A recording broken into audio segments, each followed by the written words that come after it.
We had a chance to speak with Dr. Morton Coleman in his offices at New York Hospital, where he treated the Shah of Iran for his cancer in 1979. Dr. Coleman is a highly acclaimed medical oncologist who specializes in the treatment of patients with lymphoma, multiple myeloma, leukemia, and Hodgkin's lymphoma. The decision to travel to the U.S. was yet another error leading to the Pahlavi downfall. His stay in New York Hospital was a medical and political disaster for the Shah as well as President Carter. Many, including Dr. Coleman, have wondered why the Shah's spleen was not treated while the king was in surgery to remove the stones blocking his biliary tract. Looking back at the Shah's medical records, or those which were made available to him, Dr. Coleman was adamant in treating the Shah's spleen while undergoing surgery in New York Hospital. As the Shah's oncologist, one would assume Dr. Coleman would have been consulted, if not directly involved in the preparations and discussions leading into the operation, which was performed by his colleague, Dr. Bjorn Thorbjornsson. But that was not the case. Could you please introduce yourself to us? I'm Dr. Morton Coleman. I'm the director of the Center for Lymphoma and Myeloma at Weill Cornell Medical College and the New York Presbyterian Hospital. Doctor, could you please explain to us how the Shah came to be under your care?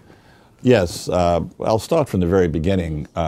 One evening I got a call from Dr. Ben Keene stating to me, Morty, he said, and he had a voice somewhat like W.C. Fields, please ask your wife and children to leave the room. I have some information that I want to give you of the utmost importance that has grave international implications, and quite frankly, he was quite right. And this is top secret. So I kind of rolled my eyes because Ben was given a little bit to hyperbole. And little did I realize how prophetic he was, that it did have major international consequences. But there again, I didn't say anything, but the next morning I turned on the news and the television, it says the Shah of Iran has arrived. So there wasn't really very much in the way of top secret information. So I was called in to see him primarily because I had a special interest in lymphoma and have actually maintained that special interest in lymphoma throughout my entire medical career. And I went to see him. Now, what I was told, and I will go through my letters to the various doctors because I felt it was important to document exactly what was done. I was told that in Mexico, they had misinterpreted platelets as having malaria, and that was what they thought was the source of his large spleen. So that was a bit of a problem for me. But when he came into New York Hospital, it was very clear that he had gallbladder disease. And we then found out some history that, unbeknownst to any of us initially, it was known to me at that time, but apparently the Shah had been followed by the French for a number of years for what they thought was a low-grade lymph malignancy. And they had indicated that they thought the lymph malignancy was Waldenstrom's macroglobulinemia, for which they had given him, at the time, they had given him a drug called chlorambucil, which is an alkylating agent, a form of chemotherapy, low-dose therapy. And they had done this with great secrecy because he, at the time, was the head of his nation. Apparently, while he was in, I believe it was either in Bermuda or Bahamas, I can't quite remember, the Bahamas, he had developed a lymph node in his neck, and they had done a needle biopsy and had made a diagnosis of Hodgkin's disease based on a needle biopsy. And needle biopsies are really not a good way to make a primary diagnosis of lymphoma. They had contended that it was because of the nature of secrecy that they were not able to get a genuine biopsy, an excisional biopsy. I find that a little hard to believe because taking a lymph node out from the neck is a rather simple procedure. But perhaps maybe what they said was true. Certainly, I would not have accepted a needle biopsy as the basis for treating someone. And they made a diagnosis of Hodgkin's disease based on that needle biopsy. So now they thought that he had a lymphoproliferative disorder and now a low-grade lymph malignancy of non-Hodgkin's variety, and now they thought he had Hodgkin's disease. And apparently he had been given MOP chemotherapy, and then he went to Mexico, I think, from the Bahamas. Over there, they thought he had malaria. This is what I was told. I don't know whether it was fact or fiction. And Ben Keene went down there and thought that what they were thinking was malaria was really platelets, which is a blood clotting element in the blood. And so he brought him to New York. I think Ben had worked with the Rockefellers for a number of years, and that the Rockefellers were good friends of the Shah, and they implored him to bring him to New York. I'm not quite sure how it worked out. I know that President Carter at the time had allowed him in. So now I saw this gentleman, and what drove me absolutely crazy was that Ben Keene, and I don't know what his agenda was, would never let me know in advance of what was going on. And my office at that time was in the hospital on the ground floor, and in the middle of my very busy clinic or office, he traipses in everybody. He brings in Hibbert Williams, he brings into my office. I mean, there are 1,000 places we could have met. No warning, just walks in with Hibbert Williams, the surgeon. I think Thorbjornsen was there. I think Rich Cohen, who was the chief resident, was there. And Ben Keene. I think there were the 5 of us, if I'm not mistaken. Oh, yes, and maybe the pathologist was there. I'm not really sure. And walks into my office just like that, in the middle of my office, which I thought was utterly nutty. The office is half the size of this one. We're all crammed in, and we discussed the case and what we should do, that he has gallstones. That was picked up on the CAT scan, and what should we do? And I was looking at some of the records, and I noticed that he had a big spleen. And I really didn't know what the nature of the spleen was. Which now, records? Let me go backtrack. They had biopsied his neck, and we knew that he had what was now called large cell lymphoma. Back in those days, they called it histiocytic lymphoma. So we were trying to decide about what are we going to do with that gallbladder. I mean, with the spleen. And everyone said, well, you know, we got to take care of this gallbladder first. And we really have to make sure, we don't want anything to happen. The whole world is really looking at us. So let's take out the gallbladder. So here he comes in without any notice and plops all these people in my office, which of course annoyed me, but I didn't say anything. It's my chief of medicine, it's Hibbert Williams, I'm junior faculty. Well, maybe I'm an associate professor by that time, I believe. And why did we meet somewhere else? Why did you call me and tell me that you want to have a meeting? I was given no warning whatsoever. I remember driving home that time from New York to Rye, New York, from New York City to Rye, New York, and it kept bugging me and bugging me and bugging me. I didn't know what was in that spleen.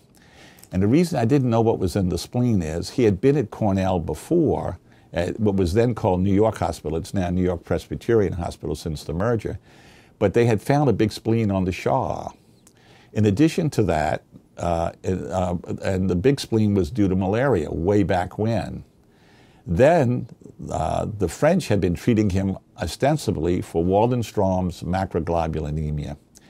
And I remember Flandrin stating to me that a fellow by the name of Seligman, who was a very, very well-known doctor in France who had done a lot of work with immunochemistry, had said that he had an IgM spike. We looked and we sent it to 2 separate places. We couldn't find an IgM spike on him. So their diagnosis, I think, was bogus. So now he'll contend that Seligman, who was really an outstanding man in his field, said that he had an IgM spike. We couldn't show it. We couldn't prove it. So, and they thought that he had low-grade lymphoproliferative disease because he had responded to chlorambucil, which is this alkylating agent. and now he had received 2 doses of MOP therapy for Hodgkin's disease. We looked at those slides originally. They were technically inadequate. There's no way you could have made a diagnosis from those slides. So they were treating him with combination chemotherapy for an illness that I think a diagnosis had been made that was absolutely technically inadequate. And we showed it to several people. Who made that diagnosis? The French. The French. The French. So, so now I have a patient who has this lymph node up here, which I thought was histiocytic lymphoma, then large cell lymphoma by today's terminology. And they go to take out the spleen. And as I was driving home, I said to myself, I really need to know what's in that spleen. I really need to know what's in that spleen. So I drove in the next morning, determined to meet with the people and say, we need to take out the spleen. I show up, and I'm told that he's in the operating room. And I was so annoyed that I let loose with an expletive, which I won't repeat here, but I was furious. No one had told me they were taking him to the operating room that day. So I ran up to the operating room. I didn't have time to consult with anybody, but I knew that I needed that spleen out. I knew that I needed to know what was in that spleen. And I ran up to the operating room, knocked on the door, and said, Toby, can you take out the spleen? And Toby responded to me, you're a braver man than I. But it wasn't just a sometime thought and a casual thought. I knew that I needed that spleen out. And I wanted it out, and I figured we'd like to do it in the same operation. Now, let me give you a defense of Thorbjørnsen. Thorbjørnsen was an outstanding surgeon. I had the highest regard for his ability. And he had this gallbladder to contend with, which is kind of like a dirty organ. It's an inflamed gallbladder. And when you take out a spleen, you leave a hole there, which could create a subphrenic abscess. So you got a dirty organ, and you're going to have a clean space there waiting for something to happen. Now, we do those. We've done them in the past, but it would have been nice to have been able to sit and sift it out, what we should do, but I wasn't told anything. So that's why I ran running up there to say, can you take out the spleen? Now, there were gallstones everywhere, and of course, one gallstone was left in, and of course, he took a lot of flack for having left a stone in, but in defense of him, there were stones everywhere. And he was a masterful surgeon. But had I been told that they were going to go to surgery, instead of showing up at 8 o'clock in the morning, I would have showed up at 5 o'clock in the morning. I'd say, fellas, let's take out the spleen and let me tell you why. And as I read these letters that I wrote, you'll understand what I'm saying. I had no idea what was in that spleen. If you follow what I'm saying. And of course, Doctor, one question. Yes. You said you knew that the spleen was enlarged. Right. Now, who initially found out that the spleen was enlarged? The spleen was enlarged way back when at Cornell, about 10 or 15 years before. Again, I'm going from memory, for malaria. He had had malaria. And the French had reported that he had a big spleen. That's why they were treating him for this low-grade disease. Okay. Now, they had treated him for a number of years for this low-grade disease, and usually if you have high-grade disease, it can, and it sometimes will respond to single-agent therapy. And so he had a big spleen that actually shrunk with the treatment that they had given, if you follow what I'm saying. So it would suggest that he had the disease. Also, you got an inflamed gallbladder, and the spleen is kind of a reactive organ. So here I have a spleen that I don't know what's in there, and I need to know what's in that spleen, because I know he's got lymphoma up at his neck, which would make him localized lymphoma. But if he has it in his spleen, this large cell lymphoma, this high-grade disease as opposed to low-grade disease, then I wouldn't have irradiated him. I would have given him chemotherapy. So do you follow it? Stage 1 versus stage 3 disease. So now I don't know what's in that spleen. And again, this is the third example of where I was not informed of anything by Dr. Keene, who says, we've got a press conference. Now you need to get if I may suggest, there's ABC, NBC, they did a press conference. You've got to get the tapes. I'm sure they have them of the press conference. And this will affirm what I'm telling you, is that there were a number of people there. There was Dr. Keene, and there was Dr. Ellis, who was the pathologist, who was a little bit, candidly, well over the hill by that time. There was Hibbert Williams, and there was myself at the conference. Now, what happened was, I think some of them were a little uneasy talking in public, but I had given papers all over the place throughout the years, so that I felt perfectly comfortable at the news conference, but it was very clear to me that they weren't. However, when they had the news conference, I was not given any warning for the news conference, and I show up with a white shirt instead of a blue shirt. They said, "Why are you showing up with a blue shirt? We're going to be on television." I said, "It would be nice if someone would tell me something in advance." So I had no warning. I don't know why Ben Keene elected to do this. Whether he did it with the other guys, I don't know. You'll have to ask Hibbert. But I was sort of kept a little bit in the dark. Now, I was a junior to them, but I couldn't quite figure out, Ben, why are you doing this? So at the news conference, they're not interested in gallstones. What they were interested in, of course, was his lymphoma. So what had happened is at that news conference, and again, this is self-serving, so please accept my apologies for this, I certainly dominated the news conference because everybody wanted to know what's going on with this lymphoma. Now, someone asked me, how long should he be in the hospital? I said, if he needs, and again, now I'm going to this news conference, I don't know whether he's got stage 1 disease, whether he's got stage 3 disease, and I'm sort of in a quandary, and I don't want to release too much information. People are saying, well, he may, if you say too much, he may want to go back one day to take over Iran, et cetera, et cetera, et cetera, et cetera. But, you know, the truth never hurts. But the problem is that I didn't know what the truth was. I didn't know whether he had stage 1 or stage 3 disease. But I said at the news conference, if you need chemotherapy, good medical practice would suggest that you stay near your doctors. And someone asked me, how long was the therapy? And I said, it's 6 months. And I didn't want to get into that very much. And I remember very vividly one of the newscasters, one of the newsmen asking me, well, what does 6 months mean? I said, a half a year. I still remember that. You'll see it on the tape. And I got a laugh, and I was able to defray the question. I was beginning to feel like a politician. But after the news conference, Ben Keene sort of was a little frosty toward me. And I was actually a little annoyed with him with all the machinations of last minute letting me know what's going on. I would see the Shah in the morning, and I would see him in the evening. And actually, I think he got to feel very comfortable with me. We had some very private conversations, some of which I won't repeat.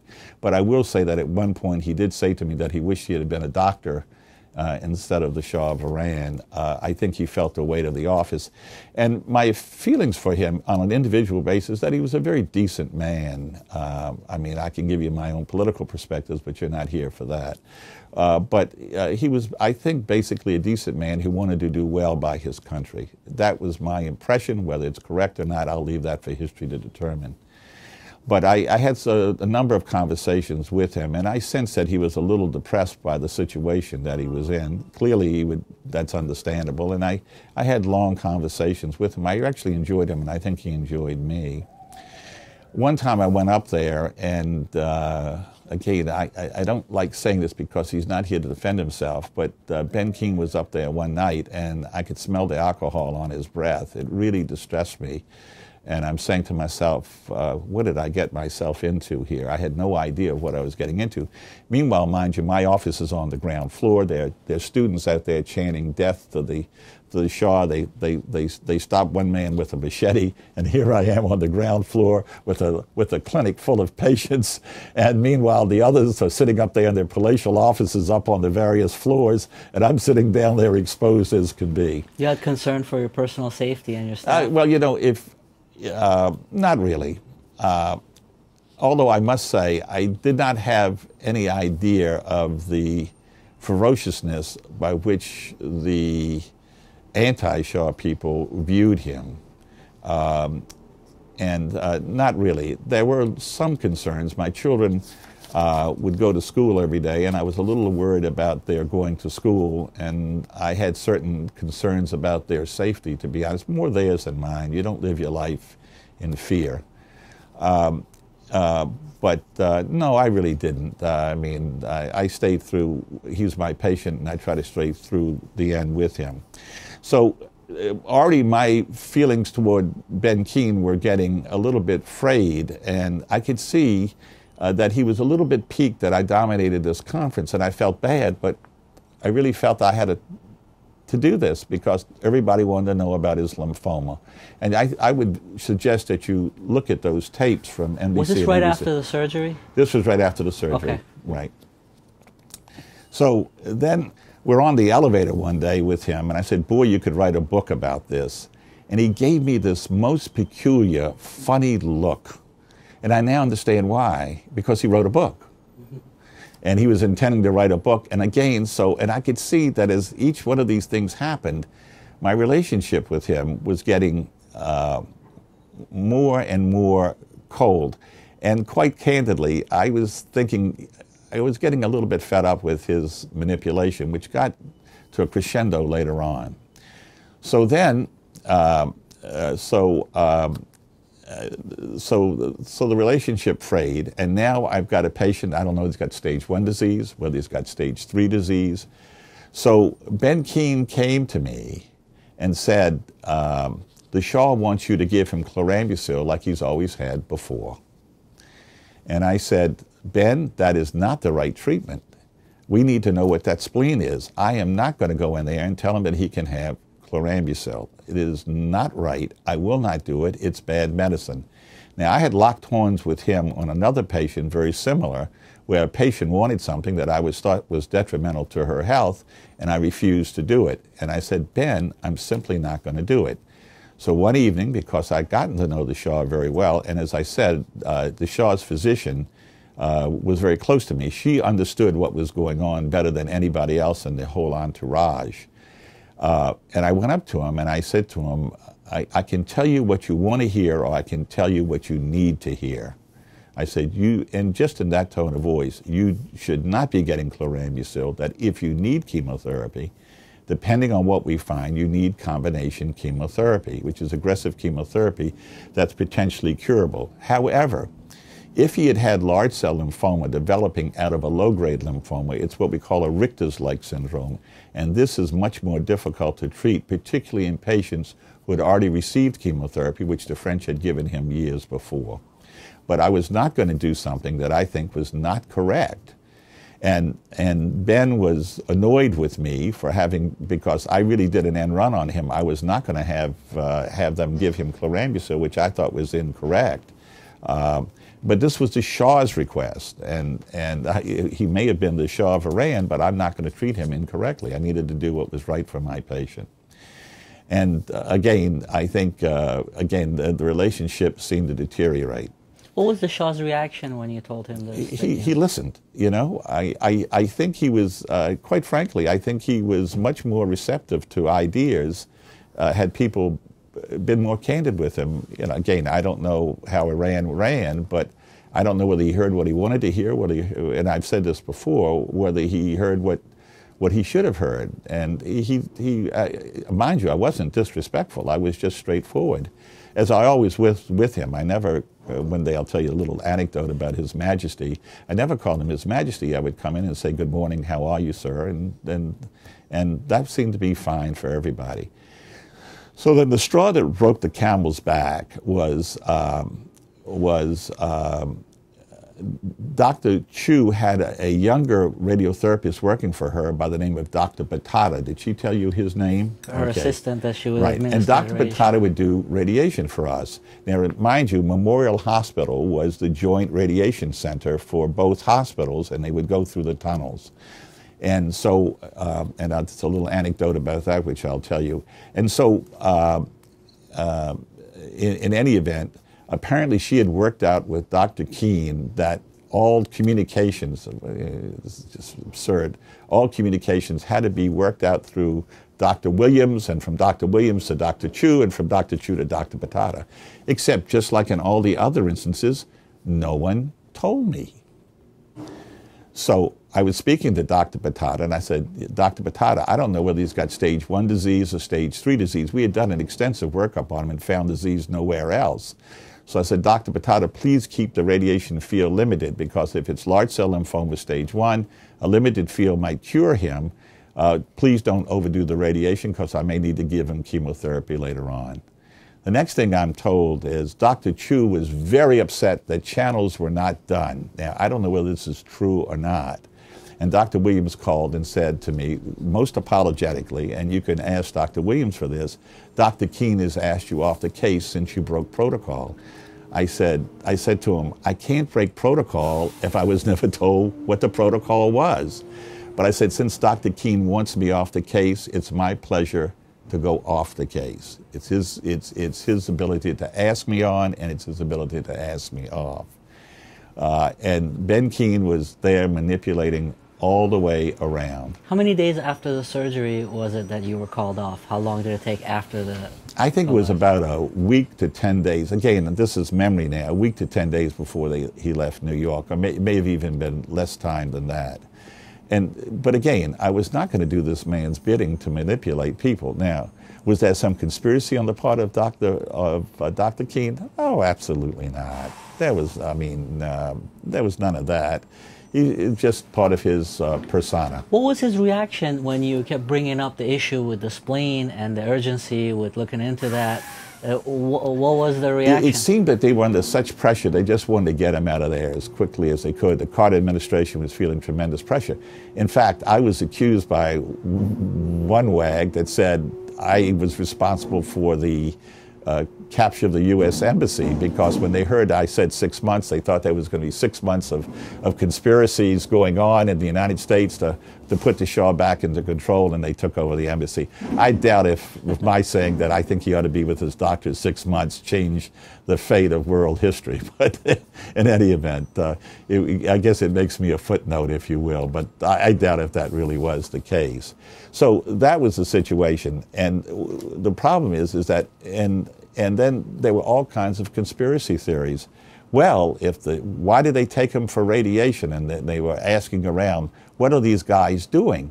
Well, no one knew why I was doing what I was doing. If he had stage 1 disease, while they're waiting for him to heal up from his gallbladder problems, we could perhaps give him curative therapy. That's why I wanted to keep the field very limited.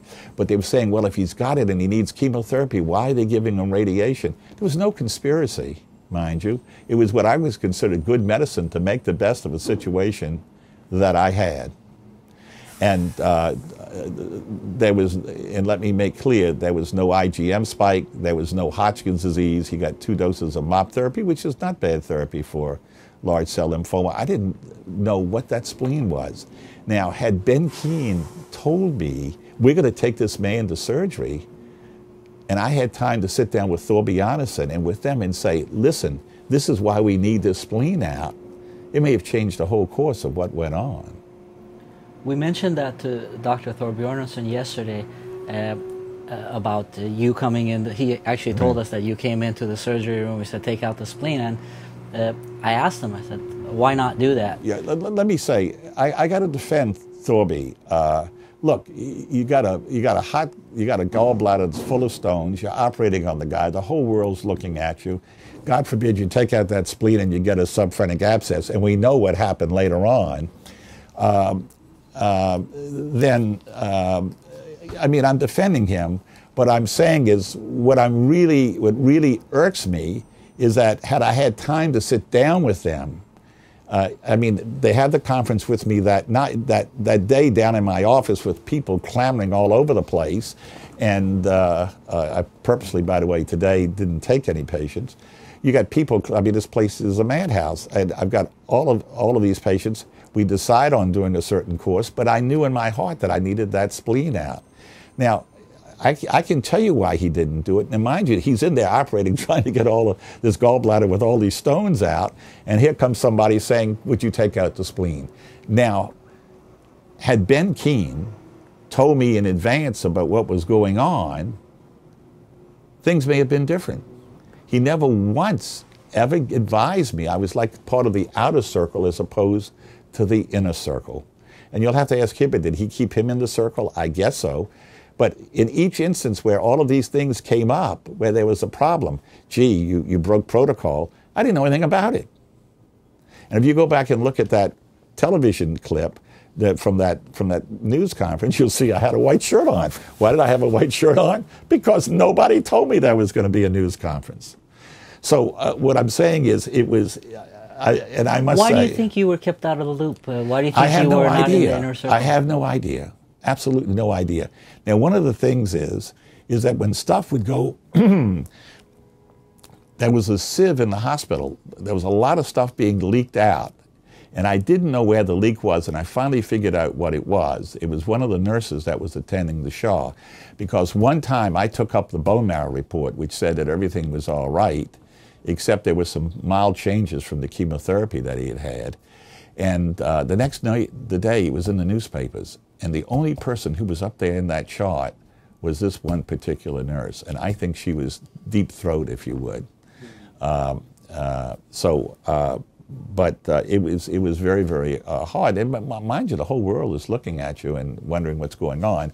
But I insisted on doing what I thought was medically correct. Doctor, how come nobody else picked up on his history on the spleen? How come you were the only one that was able to pick up that the spleen needed attention? Well, in fairness to them, they're not oncologists. I'm a lymphomaniac, if you will, and this is my stock in trade. And yes, we discussed it, if I remember correctly, but we decided not to do the spleen, that we would do it electively, as Thorbjarnarson said. But then I knew that I'm in a box, because if I don't know what's in that spleen, I don't know how to best treat this man. So I'll read you the letters in a moment. Was I pleased with how Ben Keene conducted himself throughout this entire thing, in terms of my personal relationship with him? Of course not.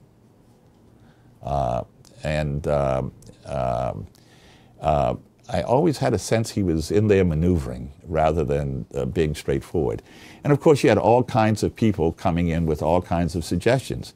Now, and I have no problem with the general internist being the major domo and filtering the information that was coming in, but I sense that I don't know that his role was a productive role, to be honest. And I feel bad about this, because he ought to be here to defend himself.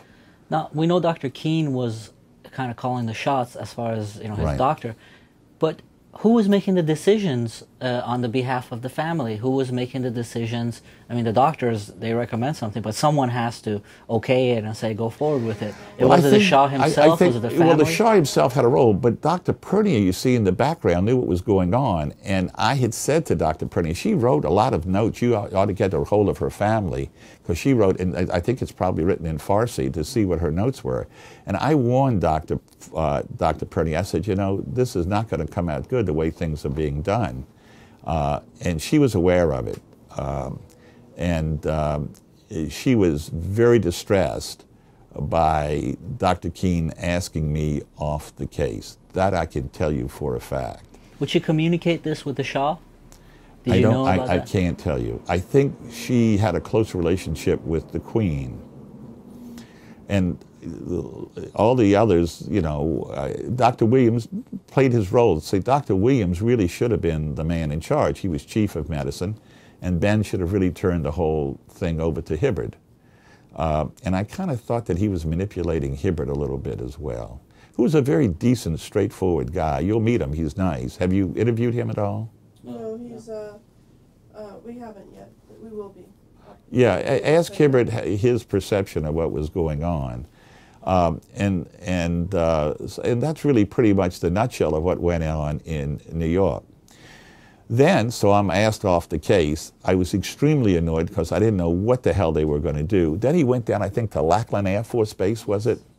And then from there he went to Panama. And apparently Dr. Poorna, I think, had confidence in what I was saying and the way I was trying to conduct his care. And I got a call from Panama asking my advice. Well, you know, you're very, very conscious of security here. You worry a great deal about who's this fellow calling or whatever it is. So I went back to Ben Keene. I said, Ben, you've asked me off the case. The doctors from Panama are calling me. Now, I don't remember who it was, but you might check with them. to check this out. My suspicion was I think Dr. Poorna had encouraged them to call me. And so that was that, as far as I can tell you from Panama. Did you talk to them? Did you? No, I didn't, because I went.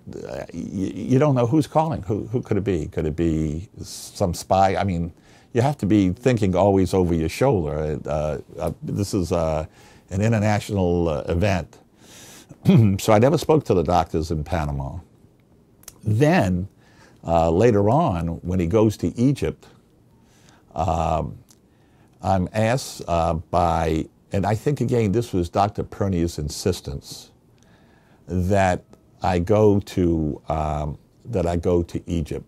His sister, Ashraf, and she's a tougher gal. She was tough, and I guess apparently there was the capability, from what I understand, of Bobak, which was the secret police, to have knocked off Khomeini.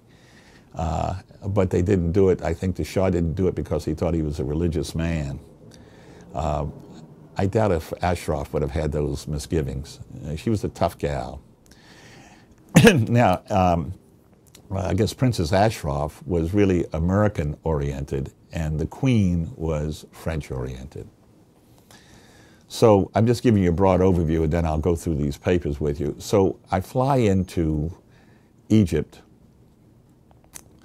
and I see the Shah, and they have the Shah on steroids, quotes, for his lymphoma. This was after his spleen was taken out. After the splenectomy? Yes, I had nothing to do with the splenectomy whatsoever. What I, again, Dr. DeBakey was an outstanding cardiac surgeon. Why Ben Keane would choose him to do abdominal surgery. Now, a good cardiac surgeon can do abdominal surgery, but why not get a guy who does splenectomies all the time? Why not have Thorby Anderson come back down there and do it? I mean... We know the complications with the nicking of the pancreas. Well, and the so split and the drain. I get there, and I hear How many from, days after the surgery was that you got there? Gosh, I'm sorry, I don't Week, 2 remember. I'll weeks? have to. It was sometime afterwards. Okay. Sometime afterward, and Dr. Poorna, I think, was the source that said, "Look, the guy was trying to give you advice back in New York. I mean, this is what she related to me. He was trying to give us the sensible advice back in New York. He's the only one that was speaking sense. Now, whether he got chlorambucil in Texas or in Panama, I don't know. I don't remember. But in any event, they call me in, and I speak to the Egyptian doctors, and they tell me that he nicked the pancreas, and he was running fever. And the doctors had given him steroids, quotes, for lymphoma fever. I said, what's going on in the belly? I got a hold of DeBakey after my first trip there. I was worried to death that he had a subphrenic abscess. And DeBakey called and assured me, he went back to see him, he says he does not have a subphrenic abscess. Now, he was on steroids. They put him on steroids, which mask, this is not what you do. I mean, it masks an acute abdomen. So I called up Dr. DeBakey, and again, you know, it's a pity he's not here to defend himself. I said, Dr. DeBakey, I think there's a subphrenic abscess going on down there. And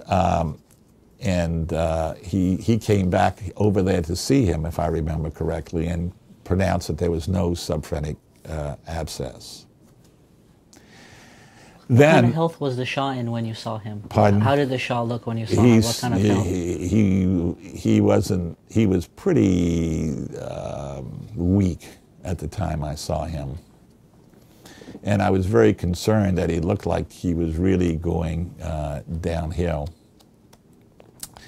Now, the gold standard therapy at that time was CHOP, and we had developed a therapy called COP-LAM, which certainly was no worse than CHOP and may have been better. I think it's even to this day that it was better. And you use many of the same drugs, but the dosing is different. So meanwhile, the Egyptian doctors, I've come over there and I said, why don't you give him COP-LAM? And I showed him, I gave them the formula. And then by this time now, the Shah, the Queen is talking to the French, and the French say give him CHOP, which is good standard therapy. COP-LAM, they're all the good standard therapy, but you cannot mix the two. And if I remember correctly, the Egyptians tried to mix the two, and he got his, you see a lot of cooks here now. And I know the 3 Egyptian doctors. I couldn't remember them immediately. It's Dr. Taha. You want to take these down? It's Dr. Taha, Dr. Afifi, and Dr. El-Bez. Afifi, Dr. Afifi was the son-in-law of Sadat, of Anwar Sadat. I understand that later on he divorced, which is interesting in a Muslim family, divorced Sadat's daughter-in-law. A daughter, I mean, he was his son-in-law. I'm sorry, he was the son-in-law of Sadat. And Dr. El-Bez was a very smart guy. I really thought he was smart. And then we had Dr. Afifi. Dr. Afifi, the one who was Sadat's son-in-law, was an oncologist. And Dr. Taha, I think, had been the doctor for Nasser previously. So they went according to your recommendation. And they tried to put the two together. And so what happened is, I remember to this day, it was a Sunday, and I got a call that the Shah's blood counts were very, very low. And I said, well, because they had combined these two, and unfortunately they were kind of caught between, I wasn't aware that the French were putting their input at the time. And so the counts were very, very low. And I said, you must start him on intravenous antibiotics. He said, His Majesty doesn't want intravenous antibiotics. He wants oral antibiotics. I said, I don't care what His Majesty wants. I'm telling you, you've got to give him intravenous antibiotics. So at the last minute, I can, if you want to hear funny anecdotes, I could feel you. You want to hear the, so at the last minute, I leave my office, fly over to Egypt, and there was no direct flight from the United States. You always had to go through Italy, and I think it was with TWA. It was Italy, and then Athens, and then Cairo.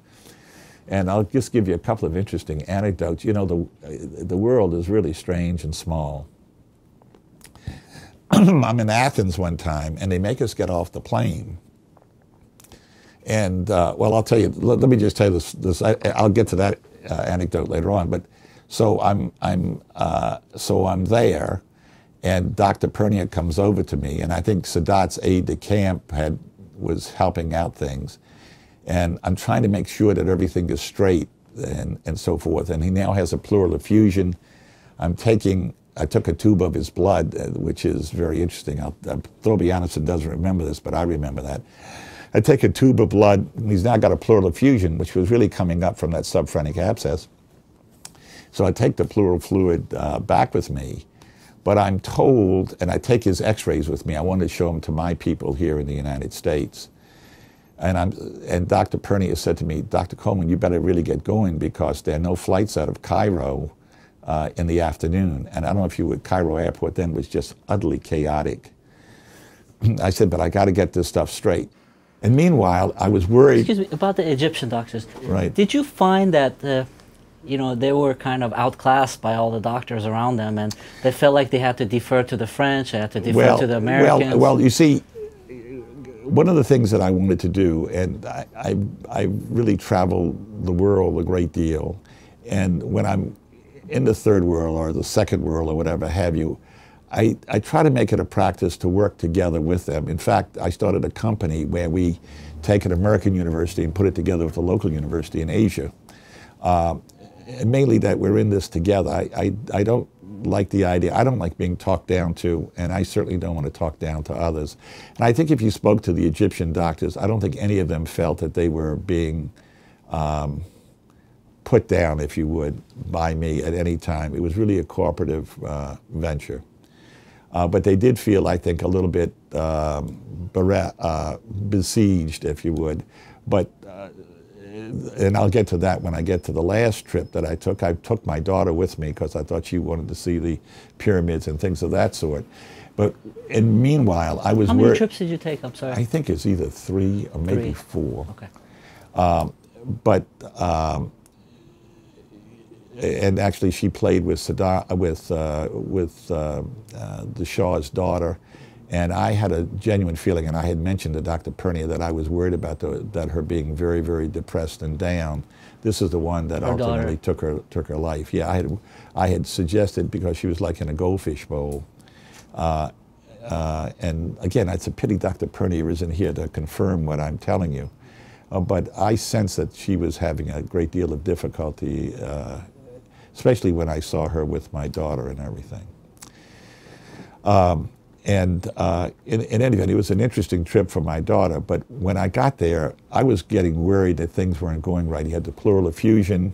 I still was not fully convinced that he didn't have a subphrenic abscess. I just wasn't sure whether that fluid in his lung was coming up, whether it was pneumonia coming up from his lung. And I was very worried, and I was assembling, and I was worried about his having an infection. And let me tell you, when I got called to go to Egypt, because Dr. Keene had asked me to go off of the case, that I would not go on the case. And I went to him and I said, Ben, I've been asked to go to Egypt. You asked me off the case, you have a right to ask, and I will not go without your permission. Now, he's told Shawcross, if I remember things, a lot differently. He says, no, Morty, he says, by all means you can go. That when I first went there, I realized what the disaster was with the steroids and the nicked pancreas. And by the way, the fluid that I brought back cultured out salmonella. And later on, when it was clear that he had a subphrenic abscess and perhaps a salmonella, and I mentioned this to Toby, Toby said, he's not going to survive. People don't survive it. So Toby was very prescient in saying that he wasn't going to survive.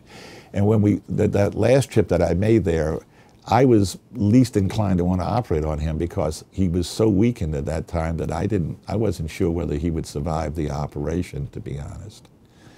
I'm sorry, what was Dr. Keene's response when you asked him you wanted to go? He said, go ahead. By all means, go ahead. He didn't say anything else, displeasure or anything else. He said, please go ahead. So when I went over there and I came back, I was already assembling a team. I had gotten a surgeon. I'd gotten, the surgeon who I got was a guy who's done splenectomies ad nauseum without any complication. A fellow by the name of Armand Cortese, who never seemed to have a complication, who passed away, unfortunately, and had very good judgment. I got an infectious disease man to go over and see him because I was worried about subphrenic abscess. I was worried about pneumonia. The fellow's name, I think, was Tom Jones, if I remember correctly. We'll see it in the letter. And I sent him over, and apparently he and Ben Keene didn't get along. Little did I realize that, but in any event, but now assembling a team, and I was asked to go back over there. Little did I know, again, no one told me, there was a whole French team there when I got there.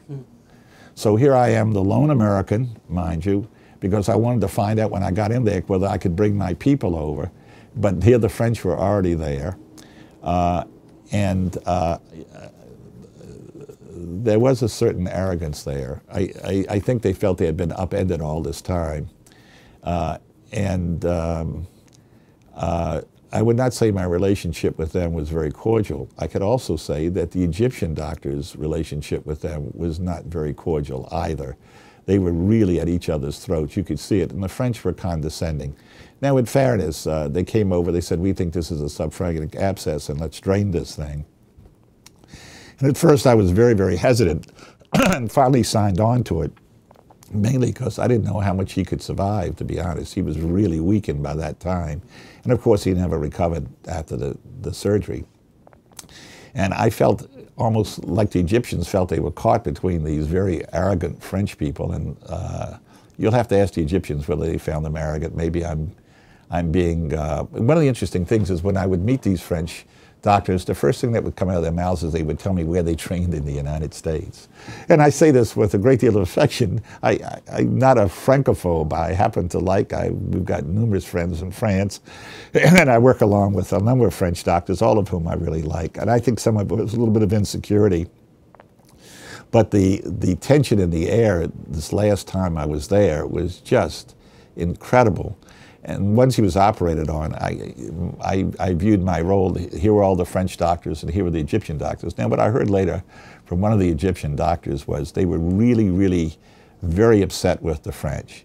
And they told Sadat about it, and Sadat, being a clever man, came over and saw the Shah. And he said to the Egyptian doctors, "Can't you see this man is dying?" He said, "Let them take the heat for it." I don't know if he said heat, but he said, "Let them take the blame for it. This man is dying." And of course, he was quite correct. He did die. Yes, it was a very unpleasant encounter over there. And it's unfortunate. There were a lot of heroes. One of the heroes, or heroine in this case, was Dr. Poorna, who tried her darndest to put things straight. And she was always in the background, always kind of diffident and quiet, but she knew what was going on. And she was immensely loyal to everyone. Do you think she was able to have the impact to change the course in any way? Well, you see, you got to understand. You got an alpha male in the form of Ben Keane, and you have the French doctors there with whom she didn't have much of a relationship, and so she was always kind of like on the periphery. But I think she had the Queen's ear, I gather. And the last trip there was, like I said, it was extremely unpleasant. Now, Flandrin is not a chemotherapist. He's not a clinician. He's really a laboratory man. And I think he was sort of the surrogate for Bernard, if I'm not mistaken. And I don't know how actively engaged Bernard was in his treatment. And all I can say is he may have had Waldenstrom's macroglobulinemia. When we started, we couldn't show it. And he certainly did not have Hodgkin's disease. He had large cell lymphoma. Now they kept saying as a rationale for this that, you know, everything was security, everything was security. But they were wrong, okay? Where they were right is that he did have the subphrenic abscess, despite Dr. DeBakey saying he didn't have a subphrenic abscess. But that's pretty much the upshot of it all. Had Ben Keane kept me in the loop, things may have been different. And maybe I would have been able to convince Toby, that's Toby Jonasson, to have taken the spleen out at that time. Who knows what would have happened. Toby was a superb, superb surgeon. And I felt so bad when they had that stone and everyone was sort of berating him. I mean, this could happen to just about anyone. Doctor, if that splenectomy happened when you recommended it, what do you think the outcome would have been? What do you think that Shah's future would have been? I don't know. Let's say that the splenectomy was done in the United States. He did not get a subphrenic abscess. And I could have treated him with coplam. Again, whether it's coplam or CHOP, whatever have you. We did not have an antibody therapy, which is now enhances our ability to cure. The downside for him was that he had, did he have a low-grade disease before, that they had treated him for many years. Usually an aggressive disease would not usually stay this quiescent. And if he did have transformation and did receive therapy before, it would be much more difficult to treat him. But there was still the outside possibility that I could have cured him. And that's unfortunate. And history would have... may have been a lot different had they just called me up the night before and said to me, we're taking him for the gallbladder operation. And by the way, someone had remarked in the Thornby Jonasson that when I went up there, it was a flip remark. It was not a flip remark by any means. I want to make clear that I had thought this thing through very, very carefully. And I realized how important it was to have that spleen out, or even do it electively, but we could have done it. I was hoping, I was kind of hoping that this fellow who came in with the basket and snared that stone would not be successful, because I was hoping against hope that then they would have to go back in again, and damn it, I was going to have that spleen taken out. Dr. Joaquin Borjan. Yes, again, I don't remember. I think they brought him from Canada or something. And I was saying to myself, don't succeed, because I wanted that spleen out in the worst way. I think had there been a little bit more open communication, perhaps if Dr. Hibbert Williams had been in charge of the case. And I remember Dr. Williams coming over to me very sheepishly and asking me off the case. Ben didn't have the courtesy of saying this to me. And I said, Hibbert, I didn't know anything about any kind of protocol for radiation. Why didn't somebody tell me? And I guess Thobianison felt like he was in the dark. I don't know whether Dr. Chu felt he was in the dark. And there was no conspiracy, though. I want to clear up the end. There was no conspiracy. It was just one guy who I think had his own agenda. But just think, had I been able to work with Thobianison, just the two of us, I had a patient in the hospital just like him at the same time, and the cop blame was a relatively new way of giving it, but not that much different than CHOP. And I sent Dr. Poorna by to see that patient. Now, it's true this patient did not have, quotes, an antecedent. I don't know quite what to make of that history with the spleen getting bigger, smaller, the French giving the chlorambucil, the low-grade disease, the Waldenstrom's.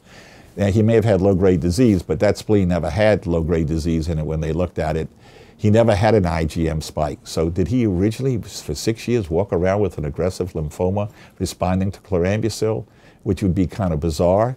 Who knows? Maybe. I just don't know. But the other patient had not had an antecedent low-grade lymphoma and was cured.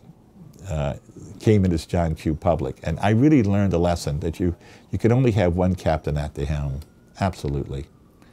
I don't know what Dr. Keen's behavior was down in Panama, but I had heard through the grapevine and through Dr. Poorna that it was not, frankly, it was reprehensible from what I understood.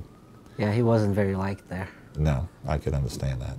You were younger, you weren't in the loop, you know, with the, but why not get the oncologists to get their input before you do these surgeries? Well, let me be fair. Let me be fair. They brought these people down into my office, as I told you, en masse, in the middle of my clinic. Okay, they brought all of these people down there, and we decided that we'll do the spleen electively. That's what Thobianison, Dr. Thobianison was referring to. Okay, and in point of fact is that was the decision that was made. And I had brought that up at that meeting, but it was decided not to do it because of the gallbladder. But as I went home and went back, I said, I got to have that spleen out. And can you imagine, here I am in front of this news conference, which came on afterward, and I don't know what stage he's got. And I mean, it was, but yet I dominated that conference, not because I was sitting there saying, oh, out of the way, fellas. Are they interested in gallbladder disease or are they interested in this cancer? You tell me.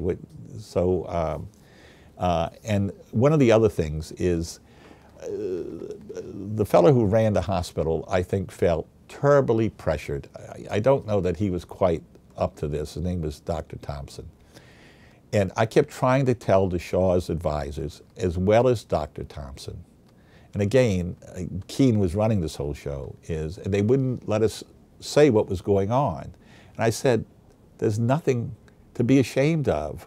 Let's be forthright. And so they clammed up after that first news conference, and everybody started to think there's conspiracies going on.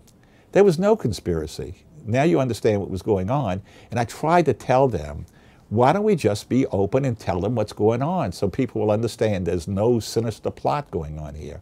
And the dean at that time was a fellow, his name was Dean Cooper.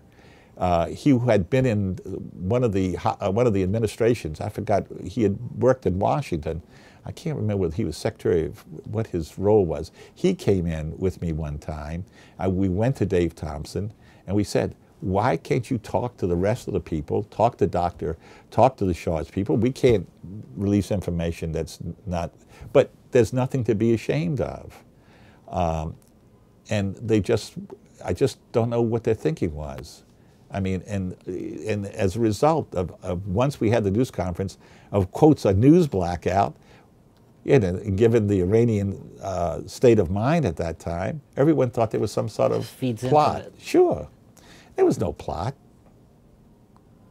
Doctor, we've several of the doctors we've talked to, we've asked this question of how the payments were made for the services. What I did was, I can tell you, what I did was I charge, I don't know what did they tell you how much they got paid and everything? It's not a matter of the how much, it's how they were paid. I know several of them say they were paid in bags of cash. No, I was not paid. I was paid with a check. And the way I billed him, I told him I would bill him for what I would normally earn in a day working here in the office. Who were the payments made by? It's been so long, I just don't remember. But it was made by check. It was not made with bags of cash. Not at all, no. Not at all, no.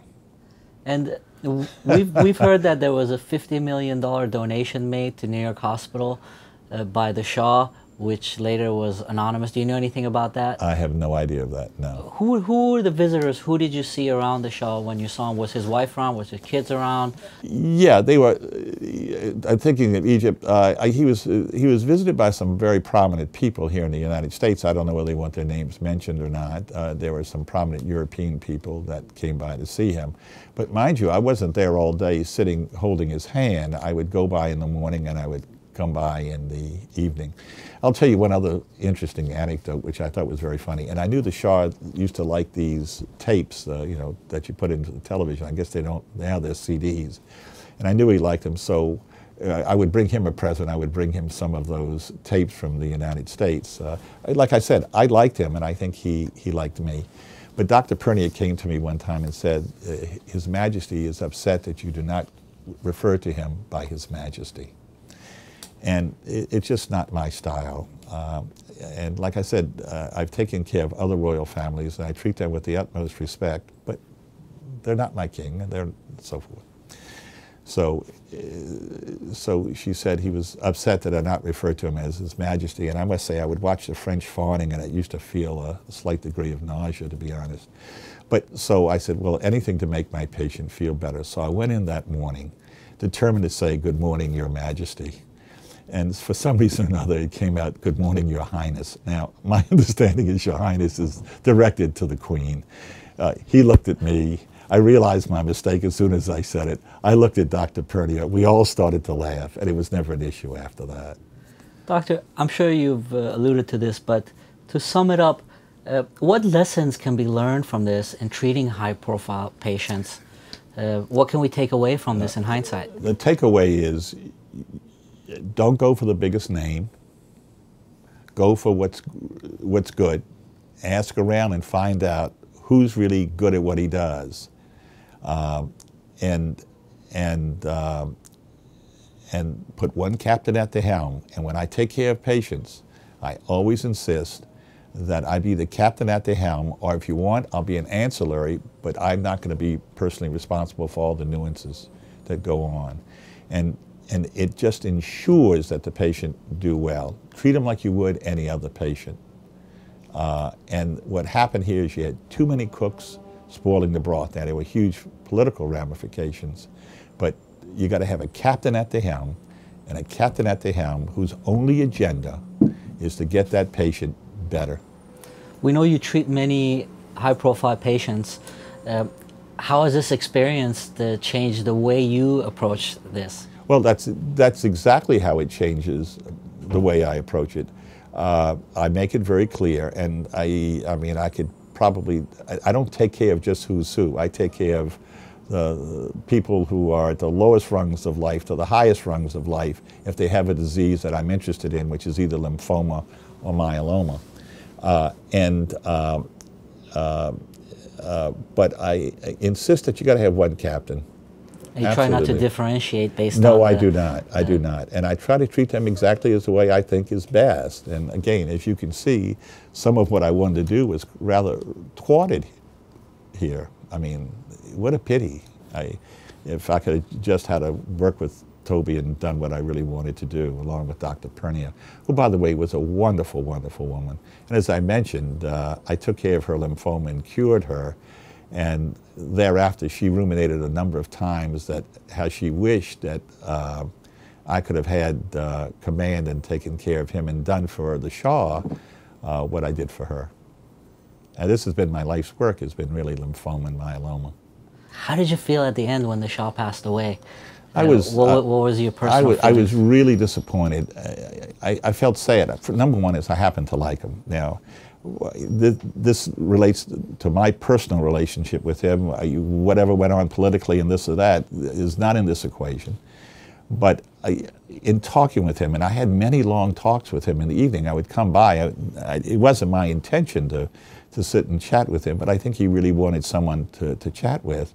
It was very clear to me that he really wanted to do right by his country. Now, I've heard all the stories, the negatives and this and that, but it was very clear that he wanted to lead his country, and he did a lot of good things, you know. He educated a lot of people in the United States, and he did a number of, I thought, open things, but I'm not going to make political judgments. I personally liked him. My sense is that basically he was a decent fellow. I don't know whom he had around him, but that's another story.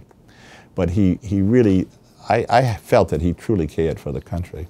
Have you been contacted with anybody from the Islamic regime in Iran, Islamic Republic, about this? Never been contacted, no, not at all. I don't know how they would view me, to be perfectly honest. I'm trying to say, I don't make political judgments. I take care of people. They come to me, I take care of them. And if Khomeini had come to me for treatment of lymphoma, I would have been in there pitching for him every bit as hard as I did for the Shah. And I'm sure you could understand that. Doctors don't make social judgments. Their job is to heal and to cure if possible. I certainly would not have treated anybody any differently. If you could go back in time and the same situation was put forth before you, the same opportunity was given, A, would you do it over again? And B, if you could do it over again with the Shah, how would it differ? Yeah, that's a fascinating question. The answer, would I do it over again? The answer is yes. It's always, I think, it's not 15 minutes of fame like Andy Warhol. I think, was it Andy Warhol said everyone gets 15 minutes of fame? Was it he or was it Woody Allen? It was Warhol, right. Yes, I would have done it. It gave me an insight to how things happen. And I would have loved the opportunity to have cured this man, not only for the Shah's sake, but at that time, for the sake of all lymphoma patients, to see that here's a guy that had lymphoma and could be cured. Can you imagine what a boost that would give to all those people out there throughout the world? And the challenge, of course. What I've done differently, the problem is, I probably, if I had it to do over again, should have gone directly to the Shah and said, look, you got to have somebody at command who's doing what should be done. The only problem is, if someone asks you on a case, it's not proper to do an end run on him. You understand? You just can't do that. But if I could have it my way, I would have liked to have managed his care from the very outset. But it wasn't to be. And you just don't go and do end runs on people who've asked you in on the case. Why did the Shah have so much faith in Dr. Keene? Was it his relationship with the Rockefellers? I think it probably was related to the Rockefellers. I don't know that, but that's speculation on my part, but I suspect so. And what I was surprised is that Dr. Poorna, who really had a handle on what was going on, was not able to be more influential in the family to say, look, we need to change things. We've heard from several of the doctors in Panama and Mexico, and Dr. Bjorn that we spoke with yesterday, that they noticed that Henry Kissinger was actively involved in this now. Whether it was Dr. Keene being in the office with Kissinger when he was giving advice, or whether Kissinger was in the hospital going back and forth. Did you see any involvement? I saw him one time visiting the Shah. That was about the extent of it. And there were some other well-known people, as I had alluded to earlier, who had come by to visit. I don't know whether I should mention their names or not, out of privacy. Well, the only reason I bring this up is we've heard that he was directly involved in the decision-making for him. Were you? You're talking in terms of medical decision-making? In terms of how Dr. Keene would make a decision, it would be in consultation with Armao, the Rockefellers, and Kissinger. Well, I don't know about Kissinger, but in fairness, Dr. Keene may very well have been making decisions may have been communicating with these people. It's not something that I know. And again, as far as seeing something being done deliberately incorrect during the time that I took care of him, there was no evidence of that whatsoever. There was no conspiracy. As far as the spleen is concerned, well, Dr. Thorbjarnarson made a decision that he thought was the correct medical decision. There was no evidence that there was any. I'm not alluding to the conspiracy. What I was alluding to is that there was so much diplomatic pressure, political pressure, and there was this decision was impacted by other factors.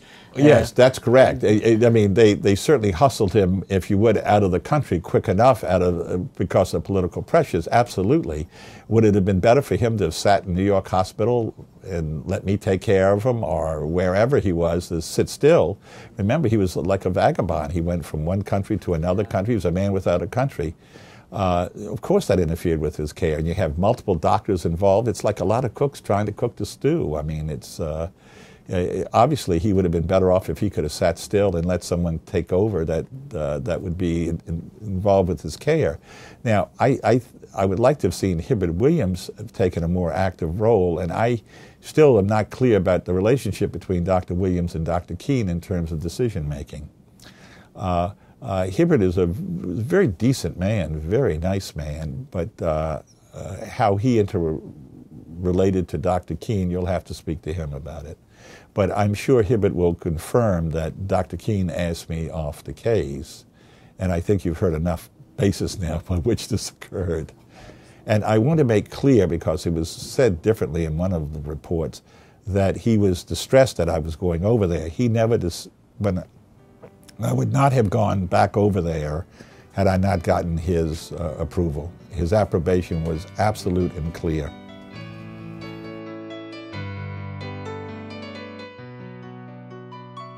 The Shah's entry into the U.S.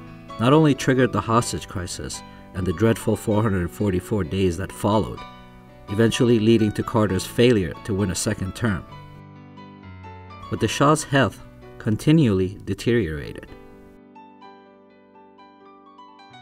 It took 2 operations to remove the stones. His spleen, which ultimately led to his death, was not removed. And the one-time U.S. ally and American gendarme of the Middle East was hastily tossed out of the country with nowhere else to go except Panama.